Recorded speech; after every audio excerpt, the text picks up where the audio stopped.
नमस्कार मंडळी, राम राम. मी समृद्धी, दख्खन थाट विथ समृद्धी या चॅनलवरती तुमचं मनापासून स्वागत करते. तर आज आपण बघणार आहोत गवारची भाजी, ती ही मिरचीच्या ठेच्यामधली, आणि नाचण्याची आंबील, आणि ही खरपूस भाकरी. आपलं ताट किती छान दिसते की नाही, एकदम ट्रेडिशनल आपलं ताट आहे आज, आणि डिशसुद्धा एकदम ट्रेडिशनल आहे. तर ही एक अगदी पारंपरिक पद्धतीने बनवतात गवारची भाजी, तीही एकदम झणझणीत ठेच्यामधली. तर बघूया आपण साहित्य त्याच्यासाठी काय काय लागतं ते. तर इथं मी गवार घेतलेले आहे, स्वच्छ धुवून निवडून घेतलेले आहेत. त्याचे मागचे पुढचे देठ काढलेले आहेत आणि त्याचे दोरसुद्धा काढून, हे 1/2 किलो गवार आहेत. तर त्यासाठी घेतलेला एक कांदा, 5 ते 6 लसणाच्या पाकळ्या, आणि 3 हिरव्या मिरच्या, शेंगदाण्याचं कूट आहे, भाजलेले शेंगदाण्याचं कूट, जिरं आहे, कढीपत्ता आहे, आणि मस्त हिरवीगार कोथिंबीर. बस इतकंच आपलं साहित्य आहे. आणि चवीपुरतं मीठ आणि तेल लागणार आहे, आणि थोडीशी हळद. तर आपलं साहित्य तयार आहे. तर मस्तपैकी गॅस ऑन करायचा, आणि आता त्याच्यावर असा एक तवा ठेवलेला आहे, आणि त्याच्यामध्ये गवार आपल्याला या भाजून घ्यायचे आहेत. भाजून घेतले ना, त्याची खूप छान टेस्ट उतरते भाजीमध्ये.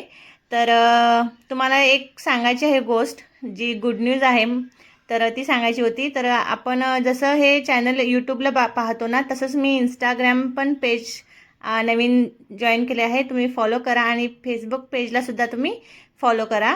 तर मी आता थोडंसं तेल घातलेलं आहे तव्यामध्ये, 1 चमचाभर, म्हणजे 1 टेबलस्पून साईडला टाकून घ्यायचं आहे त्या गवारवरती, आणि मस्त असं भाजून घ्यायचं आहे. त्याला थोडेसे असं काळे काळे डाग पडतील ना, इतपत भाजून घ्यायचं आहे.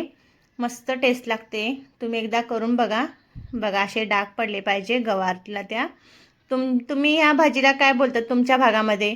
आमच्या भागामध्ये ह्याला गवार बोलतात, आणि बावचीसुद्धा बोलतात. तर ह्या 2 प्रकारच्या भेटतात. ही आपली नॉर्मल आहे, आणि गावठी बावची म्हणून सुद्धा भेटते. गावठी गवार, त्याला थोडेसे कुसळं असतात, असे थोडेसे बोसतात ते. त्याची पण भाजी खूप छान लागते, ह्यापेक्षा खूप अप्रतिम लागते. तर मी आता भाजून घेतलेला आहे. तर कढई ठेवलेली आहे गॅसवरती, आणि त्याच्यामध्ये 1 चमचाभर तेल घालूया. तुम्ही बघितलं असाल, माझ्या प्रत्येक भाजीमध्ये थोडंसं कमी तेल असतं. मला जास्त तेल नाही आवडत, मग मी कमी घालते. तुम्हाला हवं असेल तर तुम्ही एक्स्ट्रासुद्धा घालू शकता, पण मी इथं 1 चमचा टाकलेला आहे. तर आता काय करूया, मिरचीच्या ठेच्याची तयारी करून घेऊया. नॉर्मल तुमच्याकडे ठेचा जर बनवला असाल तर तो घाला, किंवा जर तुमच्याकडे बनवलेला नसेल तर तुम्ही अशी लसूण आणि फक्त हिरवी मिरची घाला, आणि त्याची कुटून घ्या. जर तुम्हाला मिरचीचा ठेचा बनवता येत नसेल तर माझ्या चॅनलवरती तुम्ही व्हिजिट करा. त्याच्यामध्ये मिरचीचा ठेचा आणि ज्वारीची भाकरी कशी बनवायची ती रेसिपी मी अपलोड केलेली आहे. तर तुम्ही ती बघून घ्या, आणि त्या प्रकारे तुम्ही ठेचा बनवू शकता, भाकरीसुद्धा बनवू शकता. एकदम मस्त लागते. तर असं आपलं आता पेस्ट तयार झालेली आहे. एकदम बारीक नाही करायची आहे, फक्त ठेचून घ्यायचं आहे. तर इकडं आपलं तेलसुद्धा आता गरम झालेलं आहे. तर ह्याच्यामध्ये काय करूया, सर्वात प्रथम जिरं घालूया, आणि कढीपत्ता. तर आधी कढीपत्ता घातलेला आहे, आणि ह्याच्यामध्ये आता काय करूया, जिरं घालूया, आणि मोहरीसुद्धा घातली चालेल. आता गरमी खूप आहे म्हणून मी मोहरी नाही टाकत आहे, कारण मुंबईला खूप गरम आहे, त्यामुळे हीट वाढलेली आहे ना, म्हणून. तर थोडं आता मी इथं चेचलेली आपली पेस्ट घालते, लसूण आणि हिरव्या मिरचीची. ती मस्त असं खरपूस होऊ द्यायचं. थोडासा लसणीचा कच्चा जो वास असतो तो गेला पाहिजे. एकदम असं एकदम ब्राऊन करायचं नाही आहे. थोडासा हलकी झाली ना लसूण, परत त्यांना समजते की हलकी होते ते.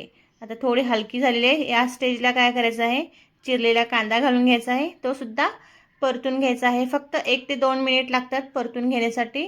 तर आता कांदा परतून घेऊया. तर इथं मी टोमॅटो घातलेला नाही आहे, कारण टोमॅटो घातला की मी थोडासा लाल रंग येतो. मला प्रॉपर हिरवा रंग, तुम्हाला हिरव्या रंगाची गवार कशी बनवते मी माझ्या स्टाईलमध्ये ते तुम्हाला दाखवणार आहे, म्हणून मी टोमॅटोचा वापर केलेला नाही आहे. तुम्हाला जर हवा असेल तर तुम्ही घालू शकता. तर आता कोथिंबीर मी थोडीशी घातली होती तेलामध्ये, त्यानं खूप छान हिरवा रंग सुटतो. तर 1 चिमूटभरच फक्त मी हळद टाकलेली आहे. आता तीसुद्धा आपण परतून घेऊया, आणि आता आपली गवार घालून घेऊया जी आपण भाजून ठेवली होती. तर गवारसुद्धा घालून व्यवस्थित मिक्स करून घ्यायचं आहे, आणि मस्त लागते ही भाजी. खूप अप्रतिम लागते. तुम्ही एकदा ह्या पद्धतीने करून बघा.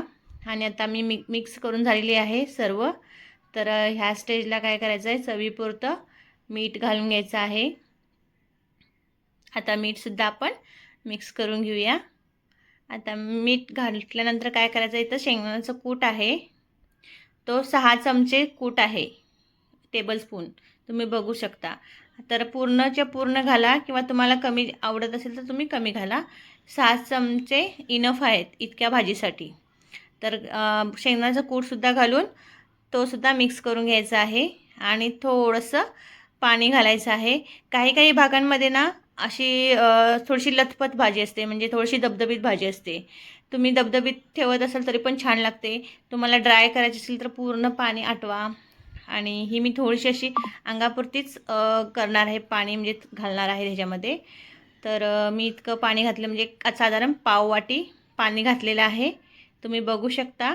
आणि व्यवस्थित ते मिक्स करून घ्यायचं आहे. रंग बघा किती छान हिरवा रंग आलेला आहे. आणि झाकण ठेवायचं आहे आणि 3 मिनिट वाफ देऊन घ्यायची आहे मस्त. आता बघूया एकदा कशी शिजलेली आहे भाजी. तुम्ही बघू शकता किती छान वाफ येते बघा. थोडंसं अजून पाणी आहे ह्याच्यामध्ये, तर ते सुद्धा आपण थोडं आटवून घेऊया. तर परत एकदा मिक्स करून घ्यायचं आणि थोडंसं अजून 1-2 मिनटासाठी आपण झाकण ठेवून देऊया.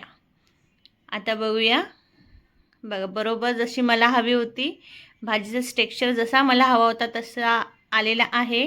तुम्ही बघू शकता पाणी पण थोडंसं आटलेलं आहे बघा. वाफसुद्धा मस्त येत आहे. तर आता वरून थोडीशी कोथिंबीर घालूया. आणि कोथिंबीर घालून झालेली आहे. परत थोडंसं हलक्या हाताने मिक्स करा, नाहीतर मग परत मध्ये बावशे काय असते मोडून जाते. तर हलक्या हातावर मिक्स करून घ्यायचं आहे. आणि जेवणाच्या 1-2 मिनटापूर्वी आपण गॅस बंद करायचा आणि झाकून ठेवायचं आहे. आता झाकून ठेवूया आणि आता थोडंसं प्लेटमध्ये सर्व करून घेऊया. तर बघू शकता तुम्ही अशी मस्त मस्त गरम गरम भाजी बघू शकता किती छान दिसते. जरासुद्धा चिकट झाली आहे का बघा, शेंगदाणे घातलेत तरीसुद्धा नाही. अशी मस्त गरम गरम भाजी आणि त्याच्यासोबत खरपूस भाजलेली ज्वारीची भाकरी. तर मी भाजी बनवत ना साईडला भाकरीसुद्धा करत होती. तर भाकरी बघा माझी तयार आहे, भाजीसुद्धा गरम गरम तयार आहे.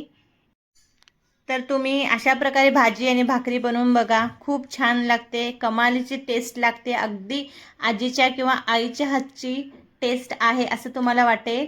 तर पहिल्यांदाच तुम्ही जर हा व्हिडिओ यूट्यूबवर किंवा फेसबुक आणि इन्स्टाला बघत असाल तर माझ्या चॅनलला फॉलो करा. आणि जर यूट्यूबला बघत असाल तर लाईक आणि शेअर आणि सबस्क्राईब करायला विसरू नका. परत पुन्हा भेटूया एका नवीन व्हिडिओसह. तोपर्यंत माझ्या चॅनलला लाईक करा आणि आवडला तर शेअर करा. व्हिडिओ स्किप न करता बघितलात त्याबद्दल थँक्यू. धन्यवाद.